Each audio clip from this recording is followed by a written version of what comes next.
బాధ్యతలు అప్పగిస్తే అది ఈవో కావచ్చును, ఇంకా అడిషనల్ ఈవోని గురించి చెప్పాల్సిన పనే లేదు.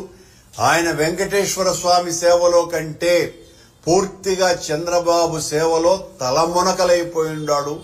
లోకేష్ గారి అనుచరులనిద్దరినీ ఆయన ఛాంబర్లో ప్రత్యేకంగా కుర్చీలు వేసి మరి దర్శనాలు విఐపీలకందరికీ కూడా చంద్రబాబు గారి కార్యాలయం నుంచి వచ్చినటువంటివన్నీ జరుపుకుంటూ ఉండటం తప్ప ఇంకొక కార్యక్రమమే లేదు అడిషనల్ ఈవోకి. నిన్న వైకుంఠ ఏకాదశికి సంబంధించి 3 సార్లు పుష్పాలంకరణలు చేస్తారు ఆ 10 రోజుల పాటు. కర్ణాటకకు చెందినటువంటి సునీత గౌడ అనేటువంటి ఒక భక్తురాలు 70 లక్షల రూపాయలు ఖర్చు పెట్టి పుష్పాలంకరణ చేస్తే దాన్ని తీసి ఆడబారేసినారని ఆవిడ ఆలయం ముందనే కన్నీళ్లు పెట్టుకొని ఏడ్చింది. ఎవరు దీనికి బాధ్యత వహించాలా? అడిషనల్ ఈవో ఇలాంటివి సంఘటన చాలా చిన్నది, దీన్ని ఎందుకు ప్రచారంలోకి తెస్తారు అని ఒక ప్రకటన కూడా ఇస్తాడు మీడియా ద్వారా. మీరు చేస్తున్నటువంటి నిర్వాకాలు ఎంత దారుణంగా ఉన్నాయి. ఎర్రచందనం ఇప్పటికి 4 సార్లు దొరికింది తిరుమలలో. పవన్ కళ్యాణ్ గారు అటవీ శాఖ మంత్రి బాధ్యత వహించాలా? సనాతన ధర్మాన్ని పరిరక్షించటానికే ఒక వీరతాడు వేసుకున్నటువంటి పవన్ కళ్యాణ్ గారు అటవీ శాఖ మంత్రిగా ఒకవైపున సనాతన ధర్మ పరిరక్షకుడుగా, మరోవైపున అటవీ శాఖ మంత్రిగా తిరుమలలోనే 4 సార్లు ఎర్రచందనం దొంగలు దొరికినాయి.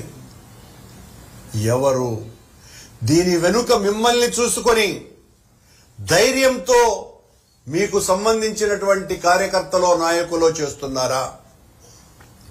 మీరేమో చాలా ఆవేశంగా మొన్న జరిగిన వైకుంఠ ఏకాదశి దుర్ఘటనకు సంబంధించి 6 మంది చనిపోతే వాళ్ల బంధువులు ఆనందపడిపోయి వెంకటేశ్వర స్వామి తీసుకుపోయినాడు అని ఆయన ప్రకటన ఇవ్వటం ఎంత దారుణమండి!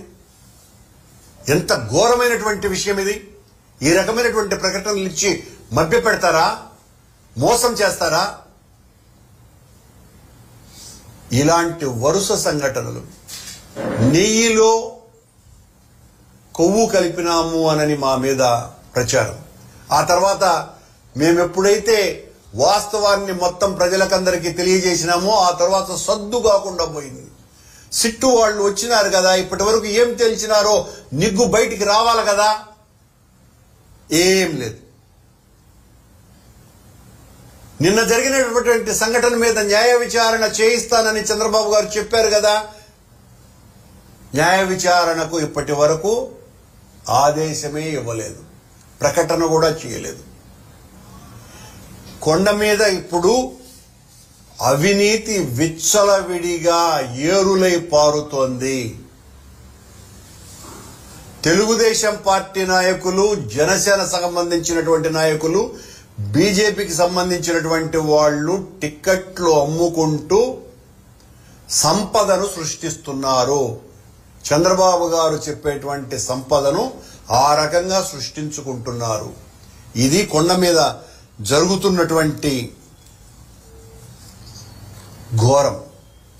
అనుకూల మీడియాలో అక్షరమాయతో అధికారం దక్కించుకోవచ్చు, అబద్ధాలు ప్రచారం చేయవచ్చు, కానీ ఆ విష్ణుమాయ ముందు ఈ చంద్రమాయ భస్మం కాక తప్పదు.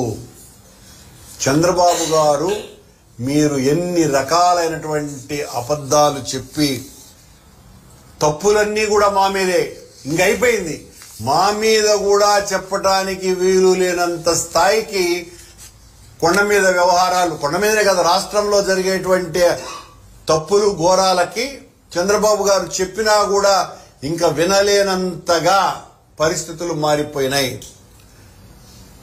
తిరుమల ఘటన మీద సాక్షాత్తు, ఎందువల్లంటే వాళ్లకు చాలా భక్తి పరులు, అమిత్ షా గారు కావచ్చును, లేకపోతే మోడీ గారు కావచ్చును, ఆ జరిగినటువంటి ఘోరం మీద ఒక విచారణ చేయిద్దామనని వాళ్ళు అధికారిని ఆదేశిస్తే పంపించాలని ప్రయత్నం చేస్తే దాన్ని అమిత్ షా గారి దగ్గర సాగిలబడి రద్దు చేస్తారండి. ఎంత దారుణం. అసలు కేంద్రం ఇన్వాల్వ్ అవ్వాలనుకోవటమే రాష్ట్ర ప్రభుత్వం అవమాన భారంతో కుంగిపోవటమే. కానీ ఈ రాష్ట్ర ప్రభుత్వం సరైనటువంటి చర్యలు చేయటం లేదు కనుకనే కేంద్రం ఇన్వాల్వ్ అయింది. కేంద్రం ఇన్వాల్వ్ అయిన దాన్ని చూసి భయకంపితుడైనటువంటి చంద్రబాబు గారు, పవన్ కళ్యాణ్ గారు యాదృచ్ఛికంగా వాళ్ళ అమిత్ షా గారు నిన్న వచ్చారు కాబట్టి ఆయన కళ్ళ వెళ్ళబడి రద్దు చేయటం. ఇక నిజాలు ఎప్పటికీ బయటికి రాకుండా శాశ్వతంగా సమాధి చేసేటువంటి పనులు చేస్తున్నారు. ఈ అపచారాలకు భగవంతుడు ఖచ్చితంగా శిక్ష వేయక తప్పదు. మా మీద, మా పాలన మీద విష ప్రచారాలు చేసి 7 నెలల కాలంలోనే మీ హయాంలో జరుగుతున్నటువంటి ఘోరాలు, నేరాలు మాడవీధులలో, స్వామివారి మాడవీధులలో చెప్పులు వేసుకొని తిరగకూడదు అని చాలా స్పష్టమైనటువంటి సాంప్రదాయం ఉన్నా కూడా ఉద్యోగస్తులే చెప్పులు వేసుకొని దొరికినారు మొన్న. అంటే మీ పర్యవేక్షణ ఎలా ఉన్నది? అధికారుల పర్యవేక్షణ, విజిలెన్స్ వాళ్ళ పర్యవేక్షణ ఎలా ఉన్నది? అసలు పట్టించుకుంటున్నారా? ఎవరికి వాళ్ళు ఒకరితో ఒకరికి ఏ